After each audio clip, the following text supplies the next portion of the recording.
السلام علیکم ورحمۃ اللہ وبرکاتہ۔ امید کامل ہے تمام ناظرین خیریت سے ہوں گے۔ آج کا ہماری اس ویڈیو کو بنانے کا مقصد یہ ہے کہ بعض اور بھی بہت سارے مہینوں میں صحابہ اکرام کو یا بعض فرقوں کے تعلق سے صحابہ اکرام کے تعلق سے بہت سارے لوگ اپنے آپ کو بہت پاک باز اور اپنے دلوں کے اندر اپنے آپ کو بہت زیادہ مومن اور صالح سمجھتے ہیں، لیکن وہ اللہ اور اس کے رسول کی نظر میں قرآن و حدیث کی روشنی میں بہت زیادہ گناہ کے مستحق ہو رہے ہوتے ہیں۔ اس کی وجہ یہ ہے کہ وہ صحابہ اکرام کو برا بھلا کہتے ہیں۔ آج ہماری اس ویڈیو کے بنانے کا مقصد یہ ہے کہ اللہ کے نبی صلی اللہ علیہ وسلم نے صحابہ اکرام کے بارے میں کیا فرمایا اور اللہ رب العزت نے صحابہ اکرام کے بارے میں کیا حکم ہمیں دیا ہے۔ تو آج آپ کے سامنے ہم وہ روایتیں اور احادیث پیش کرتے ہیں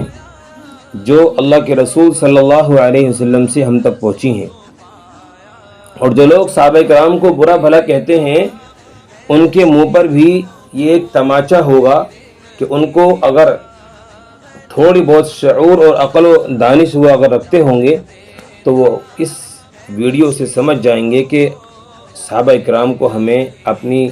ناپاک زبانوں سے برا بھلا نہیں کہنا چاہیے، کیونکہ وہ ہمارے لیے ہمارے قائد ہیں اور ہمارے رہنما ہیں اور ہم تک دین کو پہنچانے والے ایک ذریعہ بھی ہیں، اور اللہ کے نبی صلی اللہ علیہ وسلم سے براہ راست علم حاصل کرنے والے ہیں۔ تو چلیے آج میں آپ کے سامنے چند روایت اللہ کے نبی صلی اللہ علیہ وسلم کی پیش کرتا ہوں، جس سے ہمارے دلوں میں صحابہ اکرام کی عظمت اور ہر صحابی کی عزت کرنا ہمیں ہمارے دل کے اندر سے گواہی ہوگی۔ انشاءاللہ ہمارا دل گواہی دے گا کہ ہمیں ہر صحابی سے عزت اور احترام کے ساتھ پیش آنا چاہیے۔ تو اہل سنت والجماعت کا نظریہ یہی ہے کہ الصحابۃ کلھم عدول۔ اللہ کے نبی صلی اللہ علیہ وسلم کا ارشاد ہے، یعنی صحابہ اکرام سارے کے سارے عادل، پاک باز، صالح اور امین تھے۔ اس نظریے کی تائید قرآن مجید میں بھی ہوتی ہے اور حدیث رسول اللہ صلی اللہ علیہ وسلم سے بھی ہوتی ہے۔ چند دلائل آپ کے سامنے انشاءاللہ پیش کیے جائیں گے، جیسا کہ قرآن کریم کے اندر ارشاد باری تعالی ہے، والسابقون الاولون من المہاجرین والانصار والذین اتبعوهم باحسان رضی اللہ عنہم ورضوا عنہ۔ جو لوگ قدیم ہیں اور سب سے پہلے ہجرت کرنے والے اور مدد کرنے والے اور جو ان کے پیروں ہوئے، جو ان کے پیروکار ہوئے، نیکی کے ساتھ اللہ رب العزت ان سے راضی ہوا، ان سے اور وہ اللہ تعالیٰ سے راضی ہوئے۔ ایک اور مقام پر اللہ رب العزت فرماتے ہیں، لَقَدْ رَضِيَ اللَّهُ عَنِ الْمُؤْمِنِينَ إِذْ يُبَايِعُونَكَ تَحْتَ الشَّجَرَةِ۔ بے شک اللہ تعالیٰ ان مومنوں صحابہ کرام سے راضی ہوا جب وہ درخت کے نیچے آپ کی بیعت کر رہے تھے، اللہ کے نبی صلی اللہ علیہ وسلم کے ہاتھ پر بیعت رضوان لے رہے تھے۔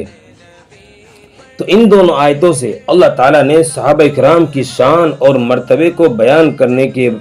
ساتھ ساتھ میں صحابہ کرام سے اپنی رضامندی کا بھی اظہار کیا ہے۔ احادیث مبارکہ میں بھی صحابہ کرام رضوان اللہ تعالیٰ علیہ مجمعین کی فضیلت بیان ہوتی ہے۔ اللہ کے نبی نے ارشاد فرمایا، قال رسول اللہ صلی اللہ علیہ وسلم، لا تصبوا اصحابی فلو ان احدهم انفق مثل احد ذهبا ما بلغ مد احدهم ولا نصیفہ۔ فرمایا اللہ کے نبی صلی اللہ علیہ وسلم نے، میرے صحابہ کو تان و تشنی کا نشانہ نہ بنایا جائے۔ اگر تم میں سے کوئی ایک احد پہاڑ کے برابر بھی